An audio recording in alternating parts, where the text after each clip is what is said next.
Well, thank you so much. I'd just like to start by just showing our appreciation for what an amazing welcome we've received this morning.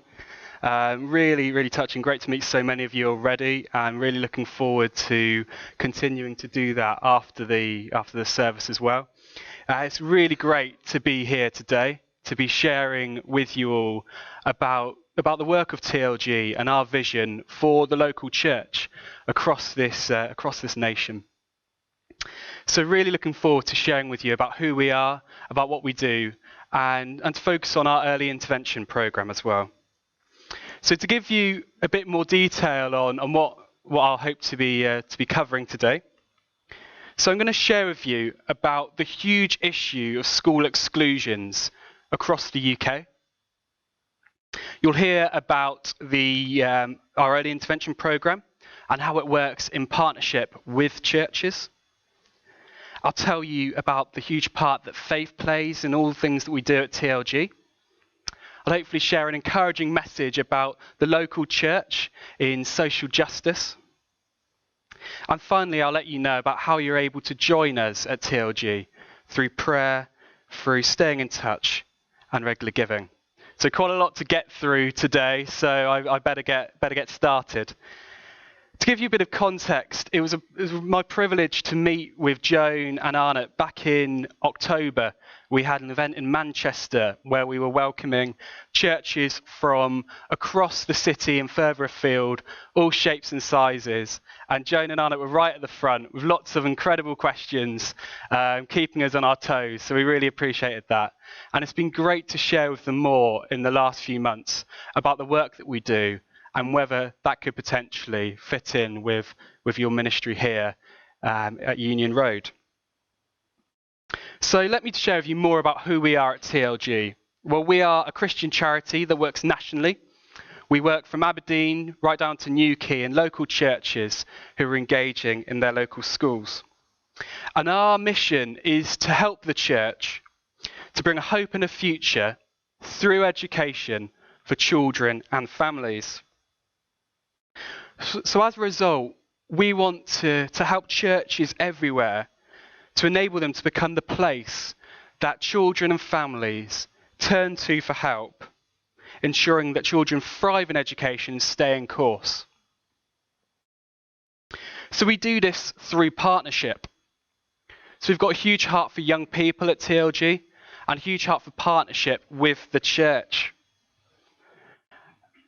And as I've grown in my work at TLG, I've really come to see partnership as such a theological principle, unlike that I didn't really know before. I'm coming to look more into the work, into that word rather, in preparing for today. I was looking at the Greek translation. Excuse my pronunciation, but it's translated as koinonia. Now, what that means is to share with someone in something. It's a beautiful thing, isn't it? Partnership and sharing with in our local communities about something. And friends, don't we have an amazing thing to share in our gospel? So what does partnership look like? Well, it's about working in fellowship. It's about working in community, of course. And God calls us to fellowship, and that's throughout the whole biblical narrative. There's this call to work together, to work in community. In 1 John 1 verse 3, it says, "We proclaim to you that what we have seen and heard, so that you also may have fellowship with us. And our fellowship is with the Father and with his Son, Jesus Christ." So at TLG, it's our heart to partner with the local church to support children who are at a crisis point in their education. But what do we mean when we describe this crisis point? What does that actually look like for kids across this nation? Well, we see it as that struggle in school. Maybe a child has been excluded from school. Maybe a child is at risk of exclusion. And I'll share with you a few statistics, and some of them are really, really shocking. In the UK last year, according to the Department for Education, there were 275,000 school exclusions. To focus that on primary school, where school exclusions are actually really on the rise, both permanent ones and ones for a fixed period. There were 46,000 school exclusions last year in primary school. To break that down even further, 5,500 of those were children under the age of 7. That is 5,500 children across the UK who, before even properly beginning their school career, they've been told that they're not good enough and they can't stay. Now, it's always so important to look at the individual in these cases. Imagine what it must be like for a young person to be thrown out of school.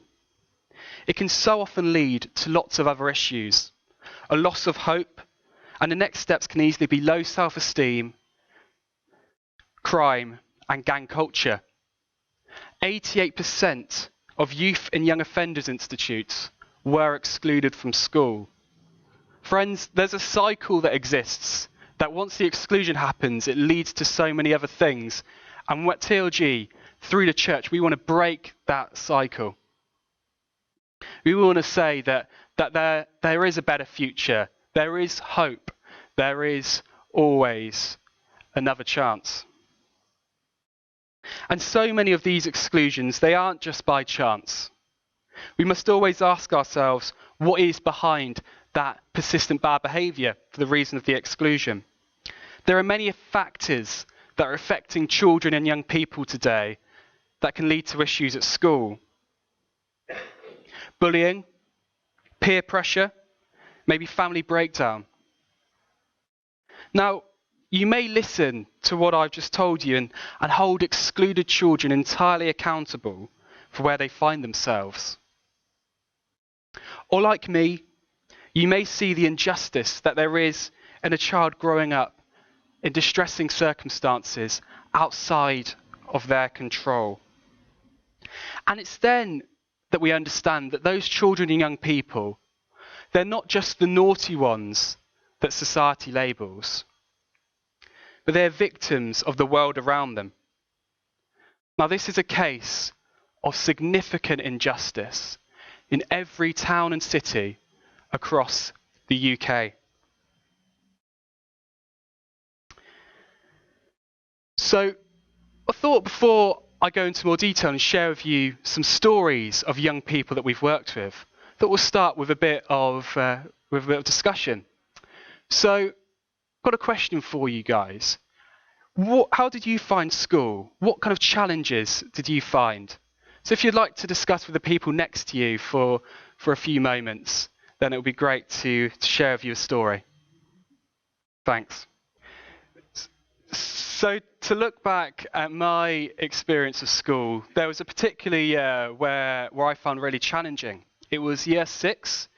My dad was diagnosed with cancer. It was towards the end of my year at school. And the next month, my mum found out she was pregnant with my youngest brother. So huge amount of change going on. Some really tricky things to deal with, and the great news of my brother, but lots going on at home. So I was kind of struggling to really deal with that transition into secondary school, which can be a really, really nerve-wracking time.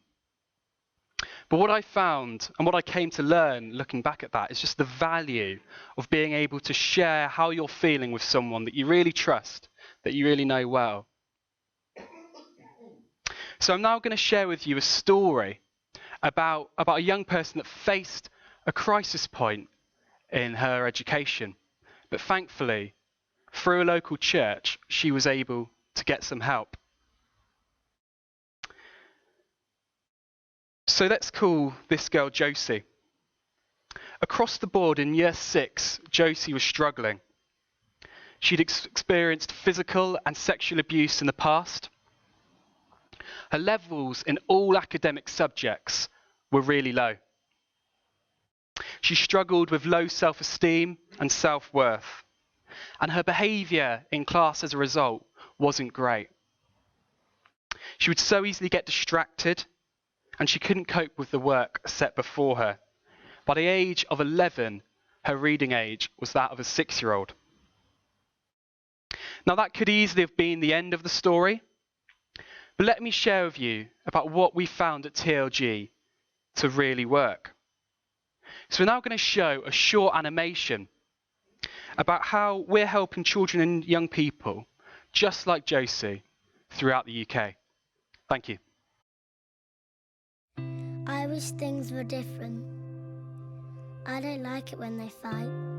Mum says we can't go swimming anymore because we don't have any money.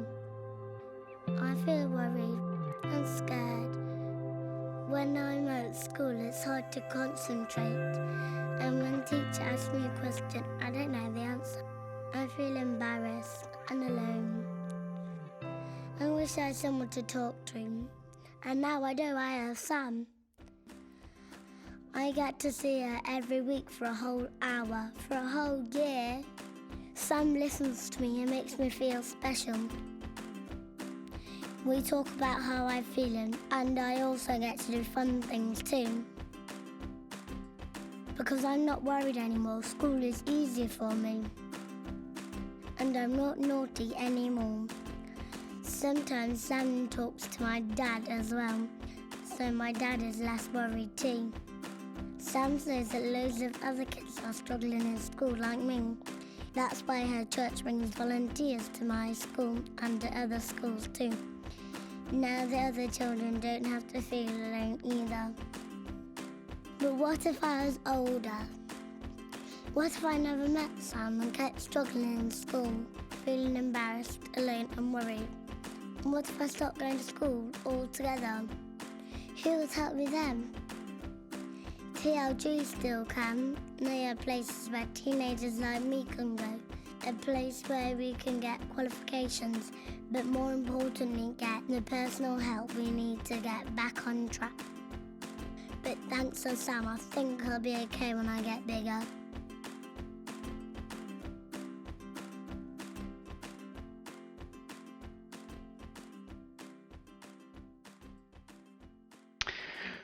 So as a result of a local church carrying out TLG early intervention in their community, there has been a huge change in Josie's life. Like I said before, one of the things she really struggled with was low self-belief. And that's been a huge change. At the end of the first year of her coaching, her coach asked her, what's been different in your life? And she replied, I can do anything. I believe in myself. Her readings really improved, and she's had lots of recognition amongst her school, winning an award at the end of the year for progress. Josie's coach has now been able to support her in secondary school as well. And her mum and Josie have come along to that local church, starting to access some of their ministry and youth work. Now, there are still many issues in Josie's life, but she's really loved being coached and having that space just for her where she can share, be listened to, and be encouraged. I love that passage in Proverbs 22:6, which says, train a child in the way they should go, and when they are older, they will not depart from it. That passage has always been something that I've gone back to in my work at TLG, really inspiring me, just about having that space for children and young people. It can be so vital and so valuable. So, to go into more detail about early intervention, what is it? It's an easy-to-run ministry where TLG partners with a church to train and equip coaches, providing them with specialised resources to help children who are struggling in school. And what it gives the church is a practical solution to support children, to support families, and to support schools in their local community. Like the animation says, it sees one coach support one child for an hour a week throughout the school year. And that hour can make a massive difference. Over time, it really builds up to lead to a great relationship being built. What that hour looks like is lots of fun. It's 40 minutes of creative, arts-based activities where the child and the coach are creating something side by side. Maybe rockets, maybe paper aeroplanes, tiaras, lots of different fun activities. But in that creativity, there's lots of questions, lots of conversation, catching up on how the week has gone, what was great, what wasn't so great. The second 20 minutes, we like to call emotional literacy. It's more about looking at a particular thing that could have gone better in the week. Maybe an argument, maybe breaking it down and seeing what were the causes, how could it have been prevented. Maybe looking at what are we grateful for, what has been really special this week. Together, those two elements create an hour that's really fun. It's a different kind of activity to have in a school day, but also is about having that space where the child can share, where the child can be listened to. I think there's huge value in people getting alongside others in that voluntary basis, being that consistently there, out of love, out of a heart to support others. So each and every week we have coaches throughout the country from the age of 18 to 82, helping children at that same time, that same place, and being there out of that heart to support, to listen, and to encourage. Now, it's great to support children, but often to get to the real root of maybe what they're facing and their struggle, it's vital to support the family as well.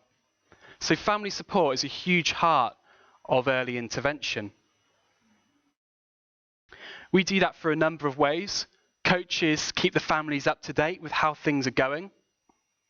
It can often be a real tragedy that if a child's struggling in school, the only thing the parent hears is bad news, bad reports. We want to be a really positive influence from the school. We also do things like Christmas hampers for families. We have residentials where families and their kids can come along. Lots of fun activities, but also a great way to encounter the gospel. At TLG, we want to develop all the resources, all the training, to then equip the coaches and enable them to really focus on building the relationship. It's all about relationship, isn't it? When I was exploring faith many years ago, the whole idea of evangelism, I was really kind of trying to grapple with how does it work best? And it's not about really practical skills, is it? It's about relational living, building relationship with others. And that's something that I really love about early intervention. It's relationship with the school, relationship with the child, with the family. And what that creates is a really strong triangle where you have the church, you have the school, and you have the home, all standing together to support that child. To share with you another story from the perspective of a parent, this comes from Gina. So her child was coached, her child Eddie. And she says, Eddie has really enjoyed his TLG coaching sessions. This extra help has made him much more positive about school, which has helped him to be happier at home and for us as a family to get along a lot better too. It's brilliant that the church has helped us in this way and we feel very supported now. Eddie's coach Pip is brilliant and we're really grateful for how she has helped us as a family. It's a beautiful tale that is, isn't it, of the local church noticing a need and serving their community. Now at TLG, our Christian faith is the motivation behind all that we do. It reminds us of the calling that God has given every Christian person. I'm now going to speak from the passage in Isaiah. It's Isaiah 58, verses 5 to 12, if you'd like to turn to it in your Bibles.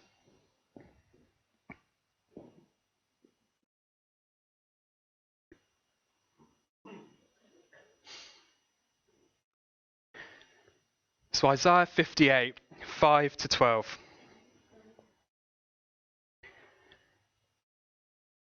Is this the kind of fast I have chosen?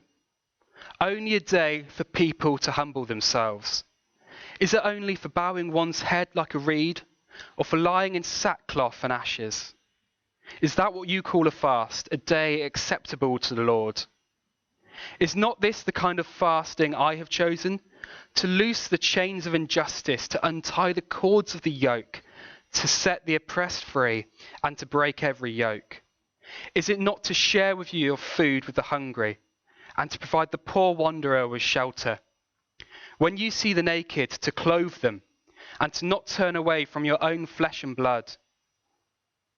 Then your light will break forth like the dawn, and your healing will quickly appear. And then your righteousness will go before you, and the glory of the Lord will be your rear guard. Then you will call, and the Lord will answer. You will cry for help, and he will say, "Here am I." If you do away with the yoke of oppression, with the pointing finger and malicious talk, and if you spend yourselves in behalf of the hungry and satisfy the needs of the oppressed, then your light will rise in the darkness.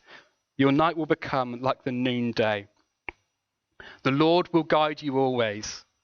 He will satisfy your needs in the sun-scorched land and will strengthen your frame.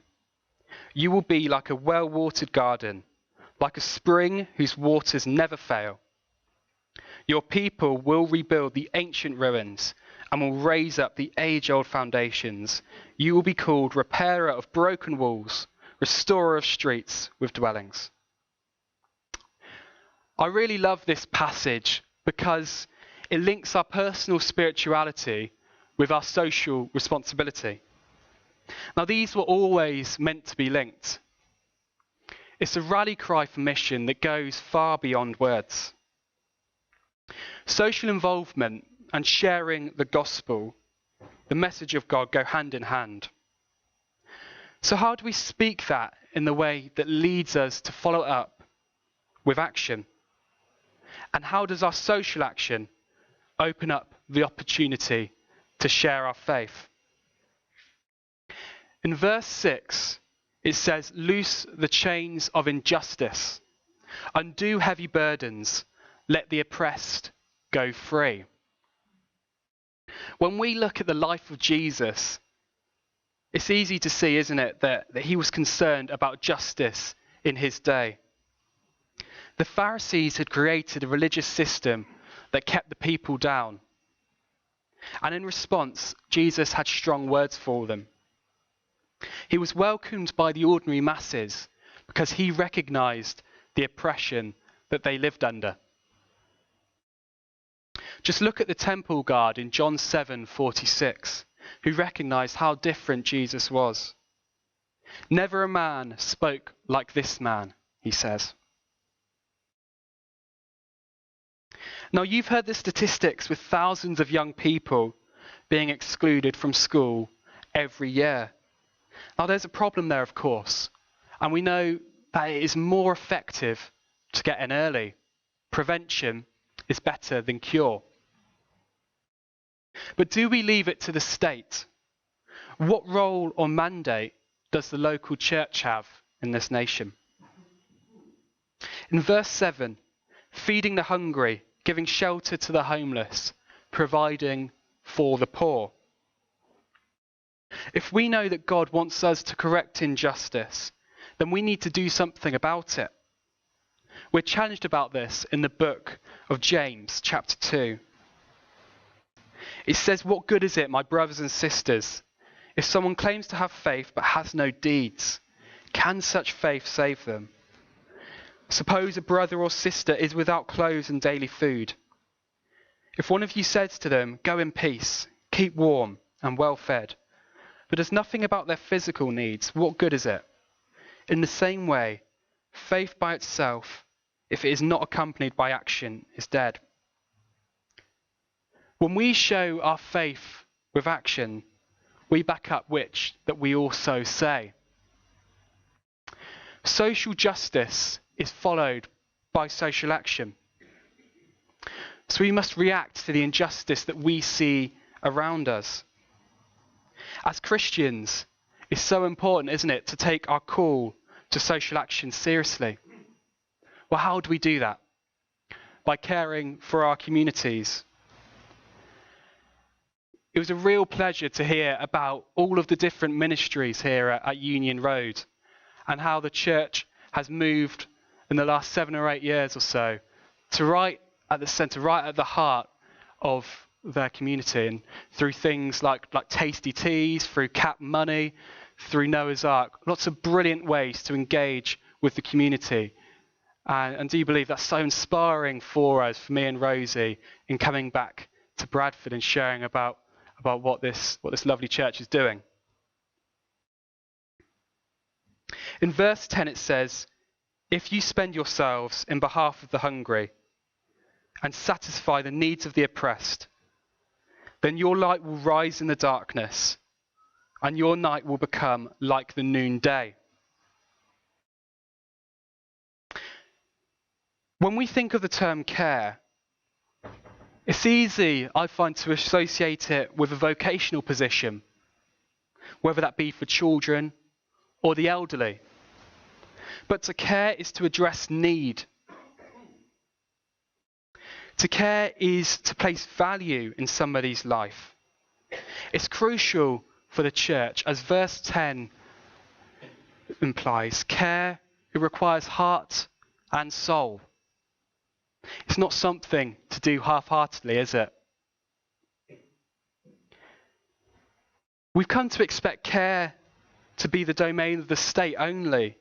But biblically, the New Testament church was about creating a community that loved each other, that provided for everyone who had need.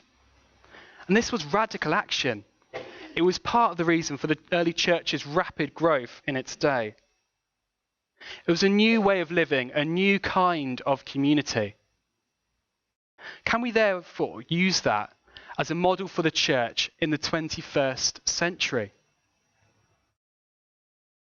What would our country look like if the church stepped out and ensured that every person was cared for? Could the church change a nation? Now, in light of all of this, our vision is to see children in every community who are facing crisis in their education receive the vital support that they need from their local church. And there are children and young people in desperate need of support across the UK. And we believe firmly that the local church is the answer. Now we're going to show another video, and this is from our Chief Executive, Tim Morfin. He's going to share about the local church and the ministry of early intervention. Thank you. TLG is a Christian charity supporting churches to help children at risk of exclusion from school. At the heart of everything we do is just the belief that the local church is the hope of the world, and actually there is a loving, caring community that can really make a difference for those that are struggling and in need. One of the ways that we do that is through early intervention. I think the tragedy when a child is struggling at school is that there are parents that dread school pickup time because they know that there'll be a long list from a teacher of what's not worked, what he or she's done today. Early intervention works by a trained volunteer coming alongside one individual child in school, spending just an hour a week for a whole school year. That commitment to that child for that hour is just amazing in terms of the difference and impact that can be made. I was throwing tantrums, I wouldn't listen to teachers, I would not like, when I'm not supposed to and during lessons I would read books. Before Iomi started coaching with TLG, he was very disruptive in class, very disrespectful to his teachers, found it very difficult to maintain friendships. So the first session I coached Aomi was actually in the pupil referral unit. We started to build up a good relationship with one another. He really looks forward to the sessions. He loved the practical elements of the workshops and the different projects. So yeah, he's really enjoyed it. Steve, he helps me. We do like different projects. Right now we're on rockets. And after we've done the projects, we talk.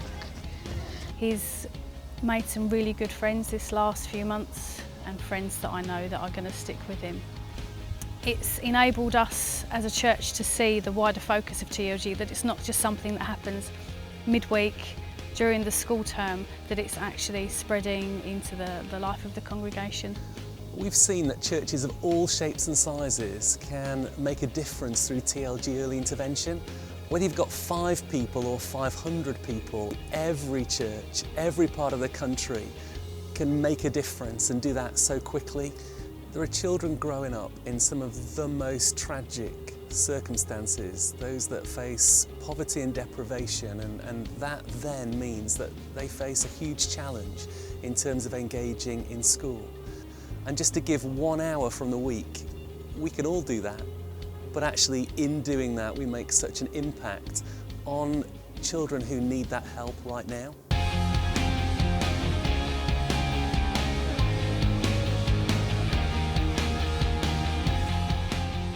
Thank you. Anna, I love that quote you shared from John Wesley earlier in the service. And another Wesley quote for you that's always really challenged me is someone asked him, how do you share the gospel? How do you do it? I think they were expecting back a really kind of practical answer, lots of different techniques, lots of different approaches. And he just responded really simply, every day I set myself on fire for the gospel, and for the rest of the day, people just watch me burn. I think that's a great analogy for the church, isn't it? That in our local communities, if we are on fire for the gospel, then people will just see that so transparently, won't they? Whether it be people struggling with debt, whether it be people in schools at lunchtime, whether it be people and families struggling with lots of other things. It's a great illustration, I find. Now, I said earlier I was going to give you the opportunity to respond and get involved in the work of TLG. And now's your chance. On your seats, you should find a small card that says Keeping in Touch with TLG. Looks like one of these. Now, if you were to fill in that card, you could be kept updated just 3 times a year with stories of transformation, just like Josie's, just like Aomi's that you just seen. By handing in that card today as well, you can also receive a free copy of the TLG story, written by our Chief Exec, Tim Morfin. We'd love to give you one of these books as a gift. It's a great read, just a really inspiring story of from a youth group to now 20 years later, TLG to being able to equip churches across the country. Now I'm going to give you a few moments to fill in those cards if you would like, while we prepare to see another story of a young person. Her name's Connie, and she's going to be sharing in her own words about the value she's found in being coached. Thank you.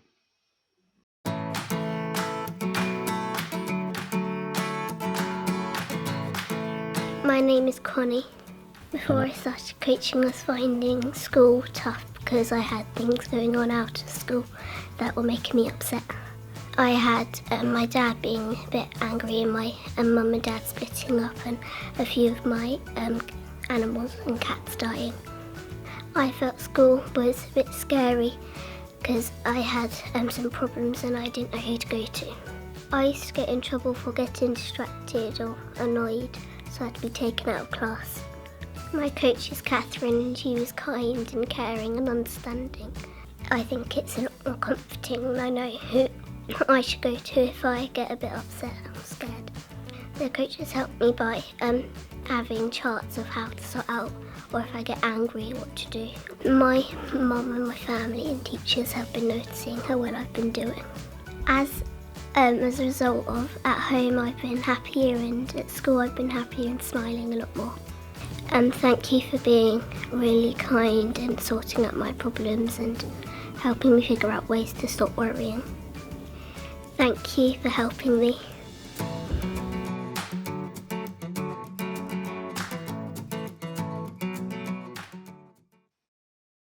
Lovely story, isn't it? And there's many more like that across the UK. We'd love to share more with you after the service. Now, ultimately, we want to provide more and more opportunities for local churches to support children, young people and families in their community. Welcome them into the heart of the local church.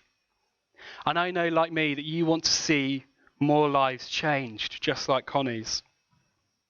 But the reality is that depends so often on the support and generosity of our supporters. Therefore, would you consider today becoming a hope giver? Now, what that is someone that gives a regular donation to TLG, enabling us to reach children and young people who desperately require vital support across the UK. By joining many other Christians across the country in giving a regular donation of £12 each month, for example. That is the cost of supporting a child through the early intervention coaching. That's £3 each week. That could change a family. All you need to do is at the bottom of your card, tick that box, and we can contact you in the week and sort out all the rest. Whatever you could afford would make a massive difference, and feel no pressure at all. It's just a real privilege to be able to share with you about what we do and about the heart of our work. On behalf of everyone at TLG and all of the children and young people that we work with, I'd love to say a huge thank you for your generosity and for making time to hear about what God is doing through TLG and the local church. It's been such a privilege to share with you today. And if you'd like to chat further and find out any more about our work, what it would look like to be a coach, to find out anything else, if you have any questions, we've got a stand at the back there and we'll love to chat further. But it would be great now to take this opportunity to pray for the church, to pray for your ministries existing. And if you feel that what I've been sharing about could be a call on your heart, if you'd like to stand, if you'd like to stay seated, whatever you feel comfortable with, I'd love to be able to pray for you as well.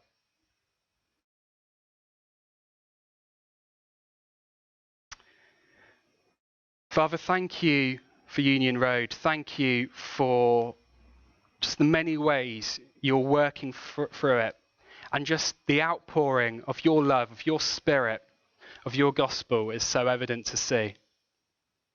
I pray for everything the church has going on this week and this year, Lord. I pray that you would bless it, your hand will be over it.